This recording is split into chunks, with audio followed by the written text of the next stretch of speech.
हाँ, तो कैसे हैं आप लोग? अच्छे होंगे और स्वस्थ होंगे और अच्छी तरह से पढ़ाई कर रहे होंगे और अच्छी तरह से एग्जाम की भी तैयारी कर रहे होंगे। और आज जो हम लोग पढ़ने वाले हैं क्लास 10th फिजिक्स चैप्टर 1 यानी कि रिफ्लेक्शन ऑफ लाइट का ऑब्जेक्टिव टाइप क्वेश्चन, क्योंकि आप जानते हैं कि एग्जाम बहुत ही नजदीक है और आपके एग्जाम में सबसे ज्यादा ऑब्जेक्टिव टाइप क्वेश्चन अगर सही होंगे तो ज्यादा मार्क्स आते हैं, ठीक ना। इसलिए आप लोग ऑब्जेक्टिव को अच्छी तरह से अध्ययन करके जाइएगा और मैं इसका एक प्ले बना दूंगा जितने भी चैप्टर हैं सारे चैप्टर का, ठीक है। तो चलिए स्टार्ट करते हैं बिना समय गवाते हुए। हो सके तो आप इस वीडियो के अंत तक बने रहिएगा ताकि आपको अच्छी तरह से समझ में आए, ठीक ना। तो चलिए स्टार्ट करते हैं। सबसे पहली बात हम बात यहाँ पे करते हैं कि आपका जो ये पहला क्वेश्चन रहा यहाँ पे कि प्रकाश का परावर्तन होता है क्या, ठीक ना। ध्यान से समझते हैं। सबसे पहली बात अगर बात करें तो प्रकाश की किरण गमन करती है, ये आपका पहला क्वेश्चन है कि प्रकाश की किरण गमन करती है, यानी गमन का मतलब होती है कि चलती है, ठीक। तो आपका पहला ऑप्शन है सीधी रेखा में, दूसरा ऑप्शन है आपका टेढ़ी रेखा में, तीसरा ऑप्शन है आपका यहाँ पे किसी भी दिशा में और इनमें से कोई नहीं। तो आप जानते हैं कि प्रकाश जब भी चलेगा वो हमेशा सीधी रेखा में ही गमन करेगी, ठीक ना। यानी कि ऑप्शन आपका यहाँ पे क्या हो जाएगा, ऑप्शन आपका यहाँ पे ए हो जाएगा, ठीक है। ध्यान दीजिएगा, यहाँ पे ऑप्शन आपका क्या हो जाएगा, तो ये ऑप्शन आपका यहाँ पे ए हो जाएगा। अगला क्वेश्चन यहाँ पे आपका है कि प्रकाश के परावर्तन के कितने नियम होते हैं। तो आप जानते हैं कि प्रकाश के परावर्तन के कितने नियम होते हैं। ऑप्शन में आपका 1, 2, 3 और 4। तो जानते हैं कि प्रकाश के परावर्तन के नियम 2 होते हैं, इसलिए ऑप्शन आपका क्या हो जाएगा, ऑप्शन बी हो जाएगा। अगला क्वेश्चन है यहाँ पे कि समतल दर्पण द्वारा प्रतिबिंब होता है। तो समतल दर्पण का प्रयोग आप लोग हमेशा करते होंगे, घर में करते होंगे, जो हमारे डेली रूटीन में काम आता है, ठीक है। तो याद रखिएगा, तो समतल दर्पण द्वारा बना प्रतिबिंब कैसा होगा, वास्तविक होगा नहीं। तो याद रखिएगा वास्तविक होगा तो यानी कि प्रतिबिंब जो होगा वो क्या होगा, उल्टा होगा, है ना। काल्पनिक होगा इसका मतलब यहाँ पे क्या होगा, सीधा होगा। और यहाँ पे बोला ए और बी दोनों। तो सिंपल सी बात याद होगा ये वास्तविक नहीं हो सकता, काल्पनिक होगा, क्योंकि ये सीधा प्रतिबिंब बनता है और हमारा जो शकल जो देखते होंगे तो सीधा ही बनता होगा। अगला क्वेश्चन यहाँ पे आपका कि दाढ़ी बनाने में कौन सा दर्पण उपयुक्त होता है। दाढ़ी बनाने में कौन सा दर्पण उपयुक्त होता है, तो दाढ़ी बनाने में आप जानते होंगे अवतल दर्पण का उपयोग होगा, आपका ऑप्शन हो जाएगा यहाँ पे सी। अगला क्वेश्चन यहाँ पे है कि गोलीय दर्पण में फोकसांतर यानी कि फोकस एवं वक्रता के, ठीक ना, तिरजा वक्रता तिरजा के बीच में संबंध बता रहा है। तो क्या होता है, तो मैंने आपको बताया था कि F बराबर क्या होता है, तो r/2 होता है ना। तो इसको हम लिख सकते हैं, r जब इधर आ जाएगा तो हम 2 में क्या लिख सकते हैं, F लिख सकते हैं, यानी कि आपका ऑप्शन यहाँ पे क्या हो जाएगा, r बराबर में 2f। अगला क्वेश्चन है आपका यहाँ पे कि मोटर गाड़ी के साइड मिरर के रूप में प्रयुक्त किया जाता है। तो गाड़ी के साइड मिरर के रूप में किसका प्रयोग किया जाता है, अवतल दर्पण का, उत्तल दर्पण का, असमतल दर्पण का, या आप बोल सकते हैं उत्तल लेंस का। तो किसका प्रयोग किया जाता है, तो आपको अच्छी तरह से पता है किसका प्रयोग किया जाएगा, तो उत्तल दर्पण का प्रयोग यहाँ पे किया जाता है, ठीक है ना।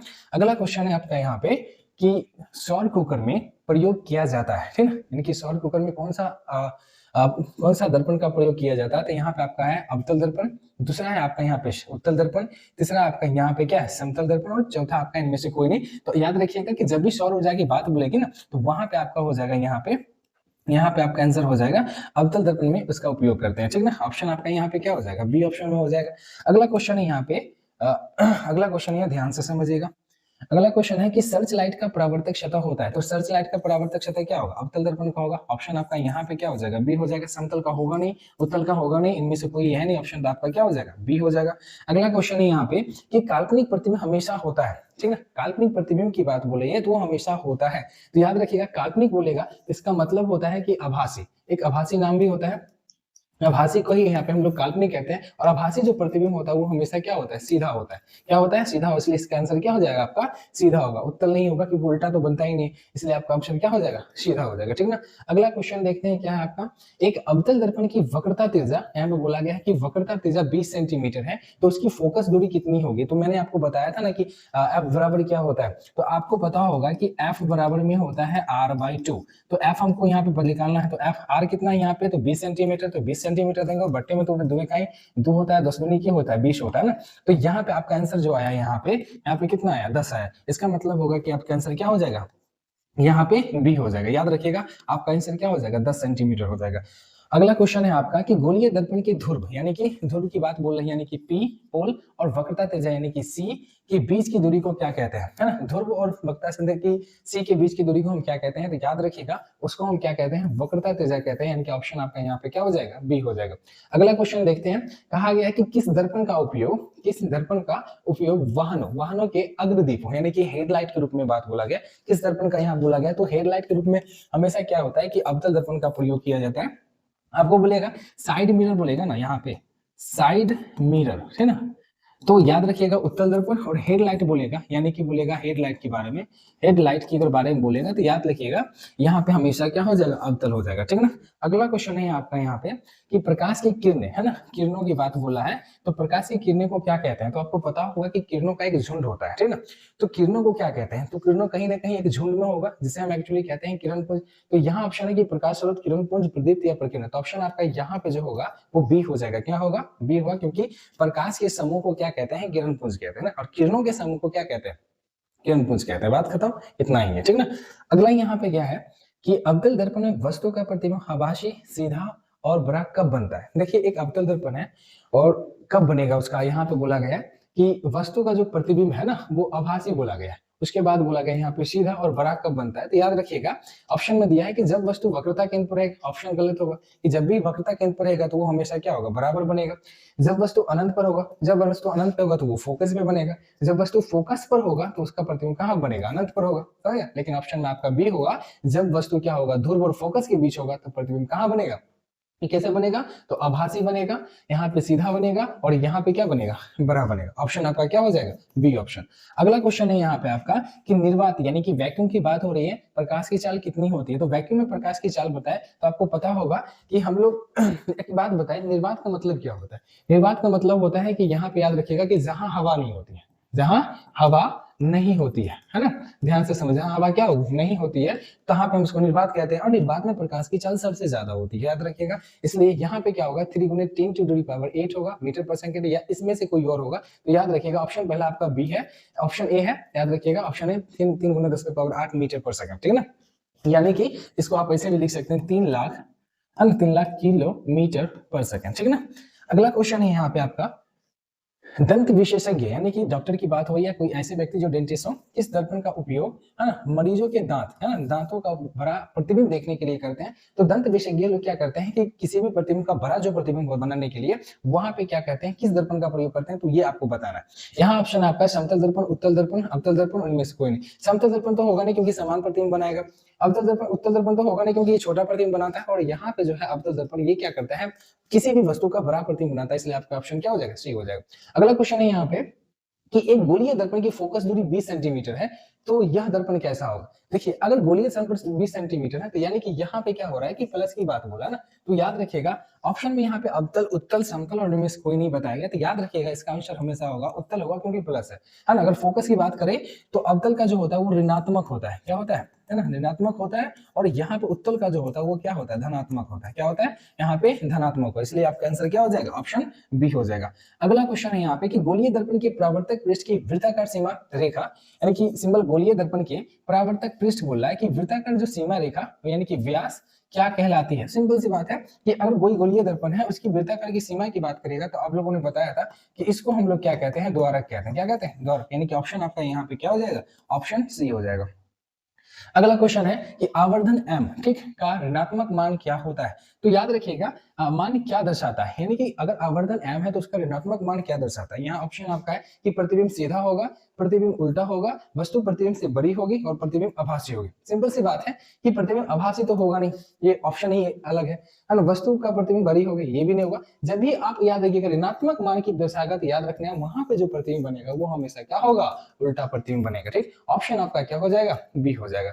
अगला क्वेश्चन देखते हैं क्या है, हजामत बनाने के लिए अवतल दर्पण का ही उपयोग क्यों करते हैं। देखिए हजामत के लिए बात करें तो हजामत आप लोग कहीं ना कहीं देखे होंगे, दाढ़ी या केस कटाए गए होंगे तो लड़के के लिए बोल रहे हैं बनाने के लिए, और अवतल दर्पण का ही उपयोग क्यों होता है।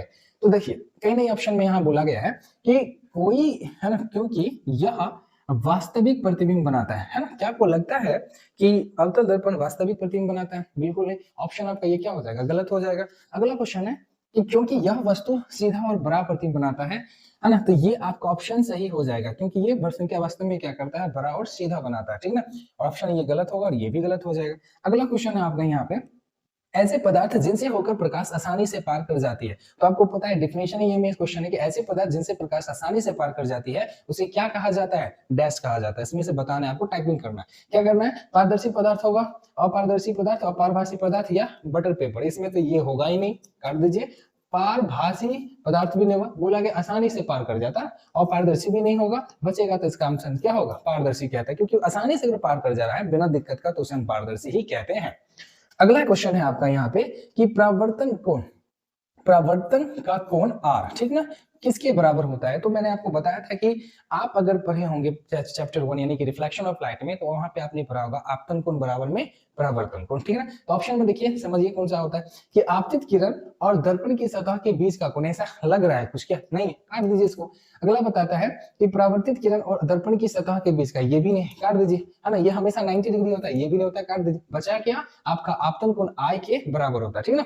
तो पता होगा कि मान लीजिए ये एक प्रकार से क्या है, एक परावर्तक सतह, और ये परावर्तक सतह के बाद आपको पता होगा कि इस पे एक प्रकार से देखा जाए कोई आपतित किरण आती है और इसी प्रकार से परावर्तित, यहाँ पे एक अभिलंब है, तो यहाँ पे आई है और यहाँ पे आर है, क्योंकि ये आपतन कोण बराबर क्या होता है, परावर्तन कोण। याद रखिएगा, यहाँ पे याद रखिएगा, जितना आपतन कोण होगा उतना ही क्या होगा, परावर्तन कोण होगा, इसलिए ऑप्शन आपका क्या हो जाएगा, बी हो जाएगा।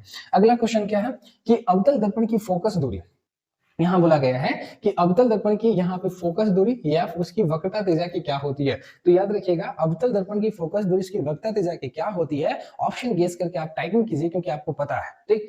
छोटी सी क्वेश्चन है, आपको पता होगा, क्योंकि ऑप्शन में आपका क्या होगा, बोला गया दोगुनी होगा, क्या नहीं होगा, आधी होगी, क्या होगा कि नहीं होगा, पता नहीं, उसमें बाद क्या होगा, चौथाई या बराबर। तो ऑप्शन आपका बी होगा, क्योंकि आपको पता है कि आधी ही होती है ना, क्योंकि एफ बराबर क्या होता है ना, r/2 होता है, ठीक। अगला क्वेश्चन क्या है, यहाँ पे ध्यान से समझते हैं। निम्नलिखित में से किस दर्पण द्वारा किसी वस्तु का वास्तविक प्रतिबिंब बनता है, मिल सकता है, किस वस्तु द्वारा ना, तो आपको पता होगा कि निम्नलिखित में किस वस्तु द्वारा किसी वस्तु का वास्तविक प्रतिबिंब बनता है। तो बताइए, यहाँ पर आसान क्वेश्चन है ना, बताइए, क्योंकि आप जानते होंगे कि जब भी निम्नलिखित सॉरी जब भी आप किसी वस्तु का वास्तविक प्रतिबिंब की बात करिएगा, तो उत्तल दर्पण द्वारा, समतल दर्पण द्वारा, या अवतल दर्पण, या इसमें से कुछ और बता सकते हो, तो बताइए आराम से, है ना। यहाँ पे ऑप्शन आपका यहाँ पे क्या होगा, है ना, सी हो जाएगा ऑप्शन, ठीक है, क्योंकि यहाँ पे बोला गया है कि प्रतिबिंब क्या होगा, मिल सकता है, क्योंकि ये वास्तविक होना चाहिए। अब पता होगा कि अवतल दर्पण जो होता है वो वास्तविक होता है, लेकिन यहाँ पे एक बात और बोला गया है कि वस्तु निम्नलिखित में से किस दर्पण द्वारा किसी वस्तु का प्रतिबिंब वास्तविक मिल सकता है। ऑप्शन क्या हो जाएगा आपका, सी हो जाएगा ना, अवतल दर्पण। अगला क्वेश्चन है यहाँ पे कि उत्तल दर्पण द्वारा बना प्रतिबिंब हमेशा होता है सीधा होगा या उल्टा होगा। देखो, एक पल बोला गया है इनमें से कोई नहीं, उल्टा और सीधा, हमेशा सीधा होता है, उल्टा तो कभी होगा ही नहीं, है ना, इसलिए हमेशा सीधा होता है। ऑप्शन आपका क्या हो जाएगा, ए होगा, उल्टा नहीं होगा, सीधा उल्टा दोनों नहीं होता है, एक ही होता है, क्योंकि उसका प्रतिबिंब छोटा पड़ता है, लेकिन सीधा बनता है, उसका डिस्टेंस भी क्या होता है, ज्यादा होता है। अगला क्वेश्चन यहाँ पे क्या है, अवतल दर्पण के अगर वस्तु को, है ना, अगर कोई अवतल दर्पण में, है ना, अगर कोई वस्तु को क्या करेगा, फोकस पे रख देता है। मान लीजिए ये थोड़ा सा चित्र में थोड़ा मिस्टेक है, इसलिए मैं बता रहा हूँ, अगर कोई वस्तु को यहाँ पे रख देता है, कहाँ पे, यहाँ पे रख देता है, तो प्रतिबिंब कहाँ बनेगा ना, जब वस्तु को जब भी हम फोकस पे रखते हैं ना, तो उसका प्रतिबिंब उठ के कहाँ पे आ जाता है, अनंत पे आ जाता है। याद रखिए, कहाँ पे आता है, अनंत की ओर आ जाता है, इसलिए ऑप्शन आपका क्या हो जाएगा, सी हो जाएगा, ठीक। अगला बात है, किस वस्तु का आवर्धित यानी कि बड़ा प्रतिबिंब, है ना, किस दर्पण से बनता है। सबसे बड़ा प्रतिबिंब के बारे में बोले थे, किस दर्पण से बनता है, बताइए ऑप्शन में क्या होगा, किस दर्पण से बनेगा, समतल से बनेगा क्या, याद रखिएगा, किस दर्पण से बनेगा, समतल, अवतल, उत्तल, या इनमें से कोई नहीं। किसी वस्तु का आवर्धित, आवर्धित का मतलब होता है बड़ा प्रतिबिंब, किस दर्पण से बनता है, समतल से, अवतल से, उत्तल से, और इनमें से कोई नहीं। आपको जवाब देना है, बहुत ही आसान क्वेश्चन है, क्योंकि आपने समतल के बारे में जाना है जो घर में लगा हुआ रहता है, अवतल के बारे में जाने हैं क्योंकि हजामत में यूज होता है, और उत्तल दर्पण आप जानते हैं कि ये गाड़ी के साइड मिरर में प्रयोग किए जाते हैं, तो कब किसमें कितना प्रतिबिंब बड़ा बनता है वो आपको पता है। तो ऑप्शन डालिए, किसमें कौन सा होगा, ऑप्शन बताना है, ठीक है, ऑप्शन बताना कौन सा होगा। जाहिर सी बात है कौन सा होगा, तो ऑप्शन आपका क्या हो जाएगा, है ना, बी हो जाएगा। अवतल दर्पण ही क्या करेगा, किसी वस्तु का जो प्रतिबिंब होगा वो बड़ा या तो समान आकार का बना सकता है, ठीक है ना। अगला समान नहीं मतलब बड़ा बना सकता है। चिन्ह परिपाटी के अनुसार सभी दूरियां कहाँ से मापी जाती है ना, तो याद रखिएगा, वक्रता केंद्र, मुख्य फोकस, या ध्रुव, या कहीं से नहीं। तो याद रखिएगा, ऑप्शन आपका जो होगा वो सी होगा, क्योंकि सभी दूरियां हमेशा क्या हो जाएगी, ध्रुव से ही मापी जाती है, ठीक है ना। अगला क्वेश्चन देखते हैं क्या है आपका यहाँ पे। अगला क्वेश्चन की बात करें तो है क्या, याद रखिएगा कि अवतल दर्पण को और किस नाम से जाना जाता है। याद रखिएगा, अवतल दर्पण को किस नाम से जाना जाता है, अभिसारी, है ना, अपसारी दर्पण, अभिसारी दर्पण, समतल दर्पण, और यहाँ बोला गया इनमें से कोई नहीं। तो याद रखिएगा, उसको अभिसारी दर्पण के नाम से जाना जाता है, और यहाँ पे अपसारी जो होता है उसको हम क्या कहते हैं, उत्तल दर्पण के नाम से जानते हैं, है ना। उत्तल दर्पण को हम क्या कहते हैं, अपसारी कहते हैं, और अवतल दर्पण को हम क्या कहते हैं। ऑप्शन ऐसे आपका यहाँ पे बी होगा, ठीक है ना, याद रखिएगा, ऑप्शन आपका यहाँ पे क्या होगा, बी, यानी कि अपसारी, और इसको हम क्या कहते हैं, अवतल कहते हैं, है ना। याद रखिए, अवतल, अवतल दर्पण, ठीक ना। को कहा जाता है। बस इतना ऑप्शन आपका क्या हो जाएगा, बी हो जाएगा। अगला क्वेश्चन देखते हैं कि उत्तल दर्पण और किस नाम से जाना जाता है। तो जस्ट मैंने बताया किस नाम से जाना जाता है ना, अपसारी दर्पण से, अभिसारी दर्पण से, समतल दर्पण से, इनमें से कोई नहीं। तो ऑप्शन आपका क्या हो जाएगा, अपसारी दर्पण से, ठीक ना, याद रखिएगा अपसारी दर्पण से। अगला क्वेश्चन देखते हैं, दर्पण सूत्र यानी कि फॉर्मूला कौन सा है इसमें, आपको बताना है कौन सा फॉर्मूला। माइनस में तो होगा नहीं क्योंकि इसको हटा दीजिए, है ना। ये 1/f plus 1/v minus 1/v, ये भी नहीं होगा, इसको भी हटा दीजिए। ऑप्शन में v प्लस u, ये भी नहीं होगा, इसको भी हटा दीजिए। ऑप्शन में आपका आया क्या, ऑप्शन सी होगा, क्या होता है 1/v प्लस 1 क्या होगा, u इक्वल टू 1 क्या होता है आप, यानी कि ऑप्शन आपका जो हो जाएगा सी करेक्ट हो जाएगा, ठीक है ना। अगला क्वेश्चन है आपका, समतल दर्पण की फोकस दूरी होती है ना, एक प्रकार से समतल दर्पण की फोकस दूरी शून्य होती है या अनंत होती है या 25 सेंटीमीटर होती है या 1 सेंटीमीटर होती है, इसमें से आंसर किसका होगा। तो याद रखिएगा कि समतल दर्पण की जो फोकस दूरी होती है हमेशा क्या होती है, अनंत में होती है, ठीक है ना। ये ऑप्शन आपके साथ में जब आपने पहला चैप्टर पढ़ा होगा तो वहां पे आप लोगों को टीचर बताए होंगे। अगला यहाँ पे क्या है क्वेश्चन कि एक गोलीय दर्पण की वक्रता त्रिज्या मान लीजिए कि 32 सेंटीमीटर है, तो उसकी फोकस दूरी कितना होगी। तो आप f बराबर क्या कहिएगा, r/2 होता है। तो f के जगह पे क्या कीजिए, f वैसा ही रहेगा और r बराबर r के जगह पे 32 डालिए, बट्टे में 2, तो कह दो 16 दूना 32 होता है, यानी कि f इक्वल टू क्या होगा, यहाँ पे 16 लिख लेगा, यानी कि ऑप्शन आपका क्या हो जाएगा, बी हो जाएगा। अगला क्वेश्चन है, गोलीय दर्पण की ठीक बीच के बिंदु को, ठीक है, गोलीय दर्पण के ठीक बीच के बिंदु को क्या कहते हैं ना, तो ध्रुव कहते हैं। या ऐसे देखिए, ऐसे कई बार ऐसा बच्चे होते हैं कि ठीक बीच के बिंदु को ना, ऐसे बीच को अपने आप इस प्रकार से ठीक बीच के ऐसे लेके मध्य याद रख सकते हैं, है ना, मध्य बिंदु को। तो बिंदु को क्या कहते हैं, ध्रुव कहते हैं। गोलीय दर्पण के मध्य बिंदु को ध्रुव कहा जाता है। ऑप्शन आपका क्या हो जाएगा, है ना, बी हो जाएगा, याद रखिएगा ऑप्शन बी हो जाएगा। अगला क्वेश्चन है कि प्रकाश क्या है। प्रकाश एक प्रकार का ऊर्जा होता है या प्रकाश एक प्रकार का तरंग होता है, ये दोनों होता है। लेकिन ऑप्शन में क्या है जिसे देखना कि प्रकाश जो होता है, याद रखिएगा प्रकाश की बात करें तो कणों का प्रवाह है, ये बिल्कुल गलत है। उसके बाद जो है आपका यहाँ पर ध्यान से समझिएगा कि आंखों को प्रभावित करने वाली ऊर्जा, और उसके बाद है तापक्रम बढ़ाने वाली ऊर्जा, इनमें से कोई नहीं, ठीक ना। अगला इसमें से ऑप्शन जो होगा आपका यहाँ पे वो क्या हो जाएगा, आंखों को प्रभावित करने वाली ऊर्जा, ठीक ना, है ना। हमको प्रभावित कर रहा है मच्छर, हाँ यहाँ पे देखो। तो अगला यहाँ पे क्या करना है आपका, यहाँ पे किस दर्पण का दृष्टि क्षेत्र यानी कि फील्ड ऑफ व्यू सबसे अधिक होती है। तो सबसे अधिक की बात करोगे तो एक ही दर्पण है जिसका फील्ड ऑफ व्यू देखोगे तो बहुत ज्यादा होता है, उसका नाम क्या है, तो उसका नाम है उत्तल दर्पण है, ठीक है ना। इसका दृष्टि में क्या होता है, ये बहुत बड़ा होता है लेकिन प्रतिबिंब बहुत छोटा बनता है, ठीक है ना। ताकि गाड़ी के आप लोग देखते होंगे गाड़ी के साइड मिरर में इसका ही प्रयोग किया जाता है, ठीक है ना। अगला क्वेश्चन है आपका यहाँ पे कि प्रतिबिंब की ऊंचाई और वस्तु की ऊंचाई के अनुपात को क्या कहा जाता है। तो क्या कहा जाता है, उसको हम कहते हैं आवर्धन। क्या कहते हैं, आवर्धन कहते हैं। प्रतिबिंब की ऊंचाई और वस्तु की ऊंचाई को क्या कहते हैं, आवर्धन कहते हैं, ठीक ना। ये ऑप्शन आपका क्या हो जाएगा, सी करेक्ट हो जाएगा। अगला क्वेश्चन क्या है कि किरणों को फैलाने वाला दर्पण कौन सा होता है। तो किरणों को फैलाने वाले दर्पण की बात करें तो वो क्या होता है आपका, अवतल है, उत्तल है या समतल या बेलनाकार। ऑप्शन में क्या होगा, फैलाने का काम करता है उत्तल, जिसे हम क्या कहते हैं, अपसारी दर्पण। अपसारी क्या कहते हैं, दर्पण कहते हैं। तो ये फैलाने का काम करता है। ऑप्शन आपका क्या हो जाएगा, बी हो जाएगा। अगला क्वेश्चन क्या है आपका कि गोलीय दर्पण जिस खोखले गोले का भाग होता है, गोलीय दर्पण जिस खोखले गोले का भाग होता है उसके केंद्र को क्या कहते हैं। ऑप्शन में है ध्रुव, वक्रता केंद्र, है ना, फोकस या द्वारक। तो ऑप्शन में ऑप्शन क्या हो जाएगा आपका सही, ऑप्शन बी हो जाएगा, क्या हो जाएगा, वक्रता केंद्र हो जाएगा। अगला ऑप्शन क्या कह रहा है यहाँ पर ध्यान से समझिएगा कि अगर किसी वस्तु को अवतल दर्पण के वक्रता केंद्र पर रख दिया जाता है तो प्रतिबिंब कैसा और कहाँ बनेगा। सिंपल सी बात है। तो अगर जब किसी वस्तु को हम वक्रता केंद्र पर रखते हैं तो याद रखिएगा कि उसका जो प्रतिबिंब होगा, अगर वक्रता केंद्र पर रखा जाएगा तो उसका जो प्रतिबिंब होगा वो हमेशा वक्रता केंद्र पर ही बनेगा, याद रखिएगा, ठीक है ना। अगला क्वेश्चन है आपका यहाँ पे कि मुख्य अक्ष के समानांतर चलने वाली प्रकाश की किरणें दर्पण से परावर्तन के बाद कहां से होके जाती है, कहां से होके गुजरती है।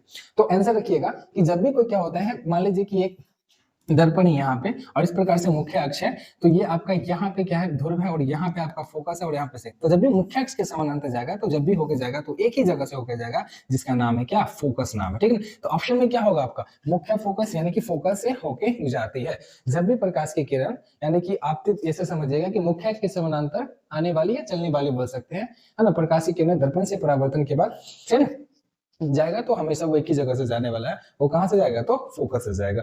अगला क्वेश्चन है यहाँ पे आपका, किसी दर्पण में प्रतिबिंब का आकार हमेशा वस्तु के बराबर बनता है। किस दर्पण की बात बोला है जहां पे क्या होगा, प्रतिबिंब का जो आकार होता है वो वस्तु के आकार के बराबर होता है। तो वो एक ही दर्पण है जिसके वस्तु के दर्पण के बराबर होगा, वो क्या है, गेस करो, उसके बाद टाइपिंग कर दो, ठीक ना। और टाइपिंग ऐसा होता है, मतलब कर सकते हो आप। तो आंसर में आपका जो होगा वो क्या होगा, उत्तल, अवतल, समतल या इनमें से कोई नहीं। तो पहली बात ये वाला ऑप्शन गलत है। दूसरी बात कि अवतल जो भी है ये भी नहीं होगा और ये भी नहीं होगा, है ना। आंसर तो ऐसा ही हम बता देते हैं पहले ना, क्योंकि ऑप्शन में क्या हो जाएगा आपका समतल हो जाएगा, क्योंकि समतल दर्पण के में क्या होता है वस्तु आकार के बराबर बनता है। अगला ऑप्शन है क्या आपका कि उत्तल दर्पण, है ना, उत्तल दर्पण में प्रतिबिंब किस प्रकार का बनता है। तो उत्तल दर्पण में प्रतिबिंब क्या बनेगा, है ना, वास्तविक और सीधा, आभासी और सीधा, वास्तविक और उल्टा, और आभासी और उल्टा। पहली बात, अगर उत्तल दर्पण की बात बोलेगा तो पहली बात उल्टा तो बनेगा नहीं, ठीक है। ऑप्शन इसमें से क्या है वो बताइए हमको, ठीक है ना। 43 का ऑप्शन क्या है बताइए, है ना, कि वास्तविक या उल्टा, उल्टा तो नहीं होगा तो हटा दीजिए, है ना, वास्तविक और सीधा ये भी नहीं होगा हटा दीजिए, है ना, आभासी और उल्टा ये भी नहीं होगा ये भी हटा दीजिए, आभासी और सीधा। ऑप्शन ये हो सकता है कि ऑप्शन बी जो होगा आभासी, और यहाँ पे क्या हो जाएगा ऑप्शन बी हो जाएगा आभासी और सीधा। अगला क्वेश्चन जो होगा आपका ऑप्शन बी होगा आपका करेक्ट, है ना। वस्तु से छोटा और आभासी प्रतिबिंब इनमें से किस दर्पण से प्राप्त होता है। वस्तु से छोटा और आभासी प्रतिबिंब की बात बोले तभी जस्ट बताए थे किससे होगा, बताना है आपको किससे होगा, ठीक है ना, आपको बताना है किससे होगा, है ना। 44 का ऑप्शन, क्योंकि छोटा बता रहा है तो दिमाग में ये बात घुस जाना चाहिए कि प्रतिबिंब का आकार अगर छोटा है तो एक ही होगा, उसका नाम है उत्तल, इसलिए ऑप्शन आपका जो हो जाएगा सी हो जाएगा, इसलिए आपका आंसर याद हो जाना रखना चाहिए वो सी होता है, ठीक है ना। अगला क्वेश्चन यहाँ पर ध्यान देने वाली बात है, यदि प्रतिबिंब की ऊंचाई एच डैश और वस्तु की ऊंचाई अगर एच हो तो आवर्धन यानी कि एम बराबर होता है। तो आपको पता होगा कि इतना भी जानते होंगे कि वस्तु की ऊंचाई, है ना, प्रतिबिंब की ऊंचाई बटे में वस्तु की ऊंचाई ना के अनुपात को, तो m इक्वल टू आपको पता था कि h डैश बटे क्या होता है h होता है। ऑप्शन में क्या होगा यहाँ पे h डैश बटे h होता है, ठीक ना।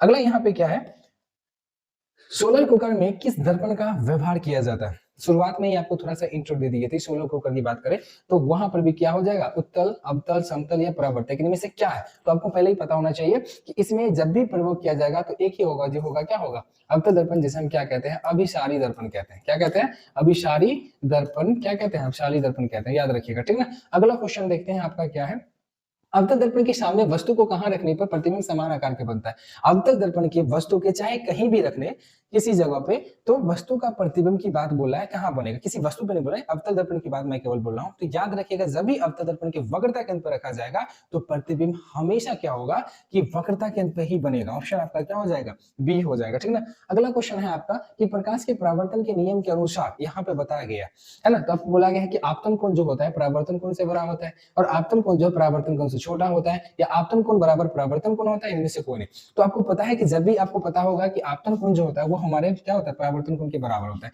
ये आपतित किरण ये परावर्तित है, यहाँ पे क्या होता है अभी क्या होता है आपतन कोण, दूसरा होता है परावर्तन कोण आई, और यहाँ पे आर। अगर एक प्रकार से देखा जाए तो ये आपतन कोण जितना होगा उतना ही परावर्तन कोण होगा, इसलिए आपस में दोनों क्या होते हैं बराबर होता है। ऑप्शन क्या हो जाएगा आपका सी। गोलीय दर्पण की वक्रता त्रिज्या r, है ना, फोकस दूरी में f में क्या संबंध है। तो सिंपल सी बात है क्या संबंध होता है, तो आपको पता है कि f बराबर क्या होता है r/2 होता है, या हम बताए थे r बराबर क्या होता है 2y में क्या होता है f होता है। यानी कि ये दोनों ऑप्शन बताए थे, वहां पर देखिए ये दोनों ऑप्शन है, f बराबर r/2 r बराबर 2/f, दोनों ए बी दोनों। ऑप्शन क्या हो जाएगा आपका यहाँ पे सी हो जाएगा, ठीक है। अगला क्वेश्चन है आपका, किस दर्पण को अपसारी दर्पण भी कहा जाता है। अपसारी जैसे भी बोले थे यहाँ पे कि अपसारी किसको बोला जाता है, तो इसको क्या कहिएगा उत्तल दर्पण को हम क्या कहते हैं अपसारी दर्पण कहते हैं। ऑप्शन आपका बी हो जाएगा, ठीक ना। तो आज के लिए इतना ही रहने देते हैं, क्योंकि जितने भी क्वेश्चंस हैं आपके लिए इसको क्या करना है मेरे को कि आपके जो भी जो पहला जो चैप्टर है उसका क्या करना है कि सारे को मैं एक प्लेलिस्ट बना दूंगा और आप उसमें जाके जितने भी ऑब्जेक्टिव टाइप क्वेश्चन उस सबको देखिएगा, ठीक ना। और दूसरा चैप्टर का भी होगा, तीसरा का भी होगा, कुछ इसी 15-20 दिन के अंदर में सारा के सारे वीडियो को मैं अपलोड कर दूंगा और आप अच्छे तरह से देखिएगा, ठीक ना। तो आज के लिए इतना ही रहने देते हैं, हो सके तो इस वीडियो को शेयर कर दीजिएगा ताकि अच्छी तरह से लोग भी अच्छी तरह से समझे, आपके जो स्टूडेंट होंगे, स्टूडेंट नहीं दोस्त होंगे, उन लोग भी के लिए यहाँ पे फायदा दे। तो आज के लिए इतना ही रहने देते हैं, मिलते हैं नेक्स्ट वीडियो में, धन्यवाद।